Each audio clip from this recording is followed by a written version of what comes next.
Hello दोस्तों।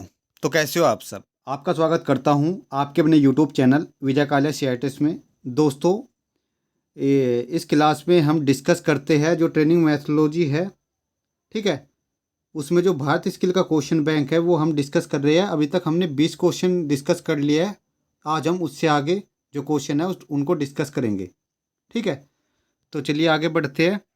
देखिए, यहाँ पर जिस स्टूडेंट को टेस्ट सीरीज लेनी है, ऑफर का आज लास्ट डे है, वो ले सकता है, ठीक है।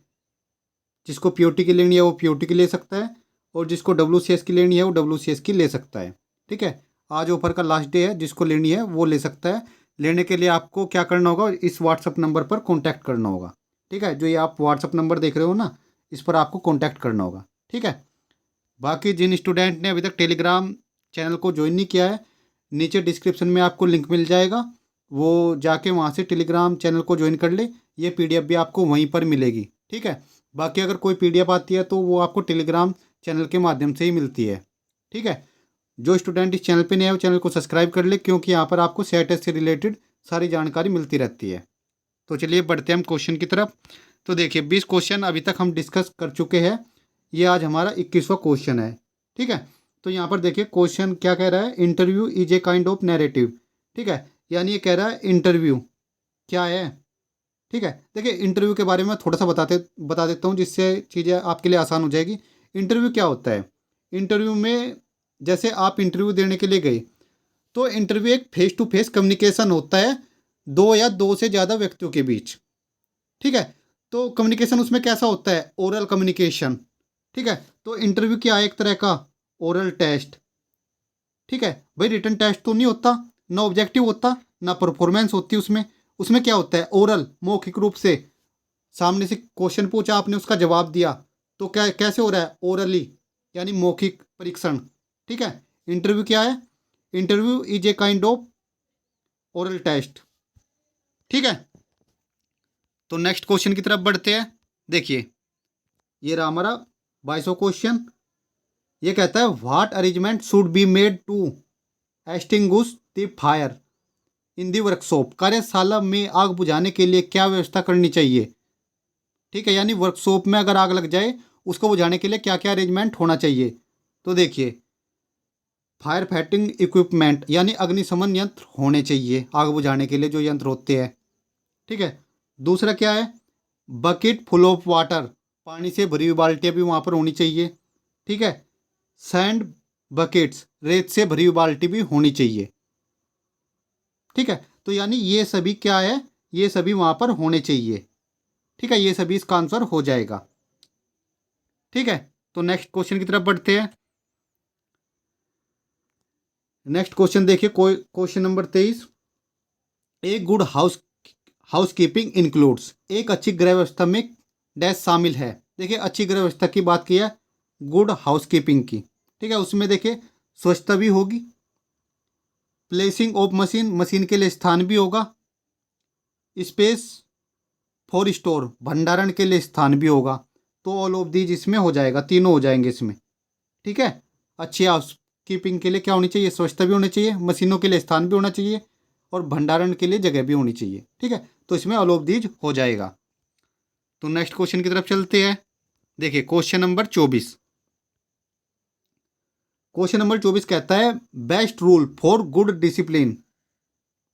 बेस्ट रूल पूछा है डिसिप्लिन, गुड डिसिप्लिन के लिए, इज कीप दैम, अच्छे अनुशासन के लिए सबसे अच्छे नियम, सबसे अच्छा नियम क्या है अगर अच्छा अनुशासन बनाना। इसे देखिए एग्जाम्पल से समझिए इसको। आप मान लेते हैं आप इंस्ट्रक्टर हो, आपकी क्लास को मतलब अच्छा डिसिप्लिन बना के रखना है आपको अपनी क्लास में, ठीक है। अगर बच्चे शोर कर रहे हैं, मान लेते हैं आपकी क्लास में बच्चे शोर कर रहे हैं, आपने उनको बोल दिया, कोई उनको वर्क दे दिया कि भाई ये काम करना है, ठीक है। या उनको बोल दिया कि हम आधे घंटे बाद तुम्हारा इस टॉपिक का टेस्ट लेंगे, ठीक है। तो वो क्या हो जाएंगे, बिजी हो जाएंगे, टेस्ट की तैयारी करने लग जाएंगे, ठीक है। तो क्या हो जाएगा, डिसिप्लिन मेंटेन हो जाएगा। तो क्या होगा, अगर हमें डिसिप्लिन बना के रखना है तो हमको बिजी इन वर्क यानी कार्य में व्यस्त, अगर व्यक्ति कार्य में लगा रहेगा तो फिर डिसिप्लिन खराब होने का तो मतलब है ही नहीं, तो अच्छा डिसिप्लिन बना रहेगा, ठीक है। तो गुड डिसिप्लिन का जो बेस्ट रूल है वो है बिजी इन वर्क, कार्य में व्यस्त। ठीक है, नेक्स्ट क्वेश्चन की तरफ बढ़ते हैं। देखिए question number 25, which one of the following is not type of fire extinguisher. निम्नलिखित में से कौन सा अग्निशमन शामक यंत्र का प्रकार नहीं है। तो इसमें आपको ध्यान रखना है, जो कार्बन मोनोऑक्साइड है वो क्या है, अग्निशामक यंत्र नहीं है। बाकी जो तीनों दिए गए हैं वे तीनों ऊपरले कार्बन डाइऑक्साइड हो या कार्बन टेट्राक्लोराइड हो या फोम हो, ये तीनों क्या है, अग्निशामक यंत्र है। इसमें आपको ध्यान रखना है, जो कार्बन मोनोऑक्साइड है ये अग्निशामक यंत्र नहीं है। ठीक है, तो नेक्स्ट क्वेश्चन की तरफ बढ़ते हैं। देखिए ये क्वेश्चन अच्छा है, इसको ध्यान से देखना। यहाँ पर कहता है which one of the following is not quality of a good counsellor, यानी निम्नलिखित में से कौन सा एक अच्छे परामर्शदाता का गुण नहीं है। देखिए अगर काउंसलर की बात कर रहा है यानी परामर्शदाता, तो परामर्शदाता जो होता है उसको जजमेंटल नहीं होना चाहिए। ठीक है, कौन सा गुण नहीं है, ही शुड बी जजमेंटल, उसे जजमेंटल होना चाहिए। ठीक है, तो कहने का मतलब ये है, ये क्या परामर्शदाता का गुण नहीं है।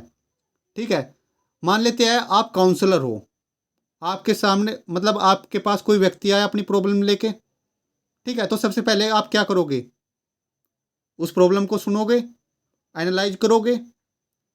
ठीक है, फिर उसको उसका उस प्रॉब्लम का सॉल्यूशन दोगे। ठीक है, ऐसा तो नहीं है कि कोई व्यक्ति आपके पास आया और उसने मतलब पूरी बात बताई भी नहीं और आपने अपने मन में उस मतलब कुछ भी जजमेंटल हो गया, यानी कोई भी कि हाँ ऐसा है। ठीक है, तो सबसे पहले क्या होता है, जो एक काउंसलर होता है वो क्या करता है, पहले आपकी बात सुनेगा, आपकी जो समस्या है ठीक है कंप्लीट सुनेगा उसको। उसके बाद क्या करता है, वो उसको एनालाइज करता है, फिर उसको आपका सोल्यूशन बताता है। ठीक है, जो प्रॉब्लम है। ठीक है, तो उसको तो यहाँ पर आपको ध्यान रखना है, इन्हें पूछ रहा है परामर्शदाता का गुण नहीं है, तो यहाँ पर क्या होगा, उसको उसे जजमेंटल नहीं होना चाहिए, किसको, काउंसलर को। ठीक है, बाकी उसमें क्या होना चाहिए, गुड कम्युनिकेशन स्किल होनी चाहिए। ठीक है, यानी जो बातचीत का तरीका है वो अच्छी स्किल होनी चाहिए उसके पास। उसे दूसरों की भावनाओं की समझने की अक्षमता होनी चाहिए, दूसरे की बात को समझे, दूसरा व्यक्ति जो कह रहा है उसको ध्यान से सुने, उसकी बातों को समझे। ठीक है, और उसे शिष्टता से वस्त्र धारण करने चाहिए भी होना चाहिए। ठीक है, तो यहाँ पर आपको ध्यान रखें, जो गुण नहीं है वो क्या है, ही शुड बी जजमेंटल, यानी उसे जजमेंटल नहीं होना चाहिए। ठीक है, तो नेक्स्ट क्वेश्चन की तरफ चलते हैं। देखिए ये अच्छा क्वेश्चन है, ये क्वेश्चन आपके एग्जाम में आएगा ही आएगा। ठीक है, यहाँ से 4 टाइप के क्वेश्चन बनते हैं इससे ही, शॉर्ट एनालिसिस से। ठीक है, और ये आपके एग्जाम में आएगा ही आएगा एक ये क्वेश्चन। ठीक है, ये आपके मैं क्लियर करा देता हूँ इसको अभी। देखिए a short analysis consist of all of the following element except, यानी एक शॉर्ट विश्लेषण में डैश को छोड़कर निम्नलिखित सभी तत्व शामिल है। यानी जो शॉर्ट है इसमें सभी तत्व है, किसको छोड़कर, ऑर्गेनाइजेशन को छोड़कर, ये सारे क्या है, जो स्वोट होता है उसका ये सभी है हिस्सा है। ठीक है, ऑर्गेनाइजेशन इसका हिस्सा नहीं है, यानी इसका तत्व नहीं है। देखिए मैं आपको समझाता हूँ, यहाँ से क्लियर हो जाएगा आपको। देखिए शॉर्ट एनालिसिस की जब हम बात करते हैं तो इसमें अगर आप देखिए इसको ध्यान रख लेते हो जो ये मैंने लिखा है, तो आपके चारों क्वेश्चन क्लियर हो जाएंगे। ठीक है, एस का मतलब क्या होता है, स्ट्रेंथ। डब्ल्यू का मतलब क्या होता है, वीकनेस। ओ का मतलब क्या होता है, अपॉर्चुनिटी। और टी का मतलब क्या होता है, थ्रेट। ठीक है, तो यहाँ पर आप देख सकते हैं इनमें से कौन, इनसे अलग कौन सा ऑप्शन है यहाँ पर। ठीक है, इनसे अलग ऑप्शन है सिर्फ ऑर्गेनाइजेशन। ठीक है, तो सिंपली अगर आप इसको ध्यान रख लेते हो ना, तो आपके चारों क्वेश्चन क्लियर हो गए और आप आसानी से एग्जाम में राइट आंसर लगा पाओगे। ठीक है, तो इसलिए इसको ध्यान रखना है। नेक्स्ट क्वेश्चन की तरफ चलते हैं। देखिए क्वेश्चन नंबर 28, ये कहता है which of the following is note the stage of counselling, निम्नलिखित में से कौन सा परामर्श का चरण नहीं है। देखिए गिविंग सिंपैथी, सहानुभूति प्रदान करना, ये जो काउंसलिंग जब करते हैं ना तो उसका स्टेज नहीं है। बाकी क्या होता है, आइडेंटिफिकेशन ऑफ प्रॉब्लम, यानी समस्या की पहचान भी करना। ठीक है, जो प्रॉब्लम बता रहा है, डायग्नोसिस यानी पहचान करना, और अनुवर्तन उसको फॉलो करना। ठीक है, जब किसी की हम काउंसलिंग करते हैं, ऐसा तो है नहीं कि वो व्यक्ति हमारे पास आए और एक दिन में उसकी प्रॉब्लम सोल्व हो गई। ठीक है, कभी कभी बहुत ज़्यादा टाइम लगता है, तो हमें उस चीज़ को फॉलो अप भी करना है। तो जो सा इसमें चरण नहीं है वो गिविंग सिंपैथी आंसर हो जाएगा। ठीक है, तो मैं आपको एक चीज़ और बताता हूँ। देखिए, ये छोटा चैप्टर है आपका, जल्दी इसके ऊपर मैं थ्योरी क्लास लेके आऊँगा। ठीक है, जो ये काउंसलिंग वाला चैप्टर है जल्दी आपको देखने को मिलेगा। अच्छा चैप्टर है, यहाँ से क्वेश्चन आपका बनता है एक। ठीक है, बाकी क्वेश्चन नंबर 29 देखिए। ये ये कहता है an entrepreneur primary motivation for starting A business, यानी व्यवसाय शुरू करने के लिए एक उद्यमी की प्राथमिक प्रेरणा है। ठीक है, इसको सिंपली ऐसे समझो। मान लेते हैं आपको कोई बिजनेस स्टार्ट करना है। ठीक है, तो शुरुआती दौर में आपके लिए क्या चीज़ जरूरी है, ये 4 ऑप्शन दिए गए हैं। इनमें से देखिए क्या चीज़ जरूरी है आपके लिए।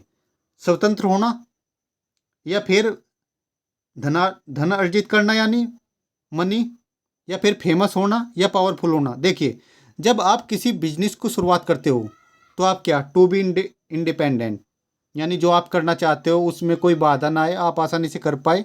ठीक है, क्योंकि अगर आप इंडिपेंडेंट हो, स्वतंत्र हो डिसीजन लेने में, सारे काम में, ठीक है, तो उसके बाद आपका बिजनेस अच्छा चलेगा, तो मनी भी आएगी, फेमस भी हो जाओगे आप, पावरफुल भी हो जाओगे। तो प्राथमिक प्रेरणा क्या है, इंडिपेंडेंट होना प्राथमिक प्रेरणा है। ठीक है, तो इसने प्राथमिक प्रेरणा पूछी है, तो टू बी इंडिपेंडेंट, इसको ध्यान रखना है आपको। ठीक है, तो नेक्स्ट क्वेश्चन की तरफ बढ़ते हैं। देखिए, क्वेश्चन नंबर 29 ये कहता है which of the following is not a social stressor, निम्नलिखित में से कौन सा सामाजिक तनाव नहीं है। तो देखिए, ये जो तीनों आप नीचे ऑप्शन देख रहे हो, प्रियजन की मृत्यु हो जाना, वित्तीय समस्या, या नौकरी इंटरव्यू, ठीक है, ये सब क्या है, सामाजिक तनाव। ठीक है, ये देख लो, आप सामाजिक तनाव पैदा करते हैं। लेकिन जो ये आप पहला ऑप्शन देख रहे हो, मेनोपॉज, ये क्या होता है, ये होता है फिजियोलॉजिकल स्ट्रेस। ठीक है, यानी इसमें क्या होता है, जो मैं आपको सिंपल भाषा में बताऊं, मेनोपॉज में होता क्या है, व्यक्ति को क्या होता है, नींद कम आने लग जाती है, मतलब शरीर से रिलेटेड प्रॉब्लम होने लगती है। ठीक है, तो मेनोपॉज में वो आता है। ठीक है, बाकी ये जो तीनों होती है ये सोशल स्ट्रेसर है, और जो ये पहला ऑप्शन है ये फिजियोलॉजिकल स्ट्रेसर है। इसने पूछा है निम्नलिखित में कौन सा सामाजिक तनाव नहीं है, तो मेनोपॉज हो जाएगा, यानी रजोन निवृत्ति। ठीक है, ये आपका ऑप्शन हो जाएगा। तो आज का ये हमारा लास्ट क्वेश्चन था। ठीक है, तो 30 क्वेश्चन हो चुके हैं। बाकी किसी क्वेश्चन में अगर डाउट हो तो नीचे कमेंट करके पूछ सकते हो। ठीक है, नेक्स्ट क्लास में आपका डाउट दूर कर दूंगा। और दोस्तों, टेस्ट सीरीज के लिए ऑफर के लिए आज लास्ट डे है। जो स्टूडेंट लेना चाहता है वो व्हाट्सअप नंबर पर कॉन्टैक्ट कर सकता है। ठीक है, ये व्हाट्सअप नंबर है, जिसको लेना है वो ले सकता है। ठीक है, ये व्हाट्सअप नंबर है, बाकी किसी का कोई डाउट है वो पूछ सकता है।